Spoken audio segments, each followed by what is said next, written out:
नमस्कार, टेस्टी रेसिपीजमध्ये आपल्या सर्वांचं मनपूर्वक स्वागत.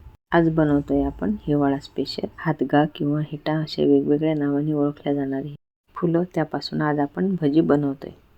त्यासाठी आपण इथे आधी हे साफ करून घेणार आहोत. मधून अशी तोडून घ्यायची आणि त्याच्या आतून जो तुरा असतो तो काढून घ्यायचा, त्यामुळे भजी आपली कडू होतात. अशा प्रकारे आपण ही फुलं साफ करून घेतलेली आहेत. आता आपल्याला एका बाउलमध्ये चणा डाळीचं पीठ घ्यायचं आहे. आपल्या चवीनुसार हिरवी मिरची, लसूण, जिरे, कोथिंबीर ठेचून घालायचं.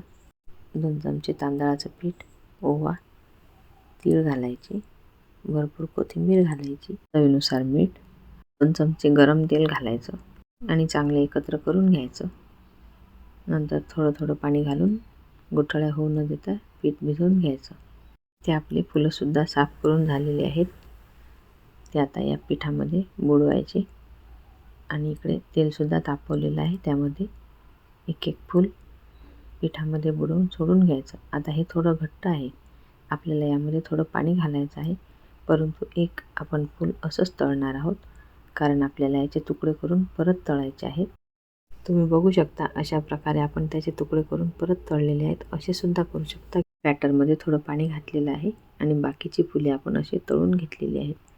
अशा प्रकारे कुरकुरीत अशी हातग्याची किंवा हेट्याच्या फुलांची भजी तयार झालेली आहे. तुम्ही जरूर करून बघा. रेसिपी आवडल्यास लाईक, शेअर आणि चॅनलला सबस्क्राईब जरूर करा.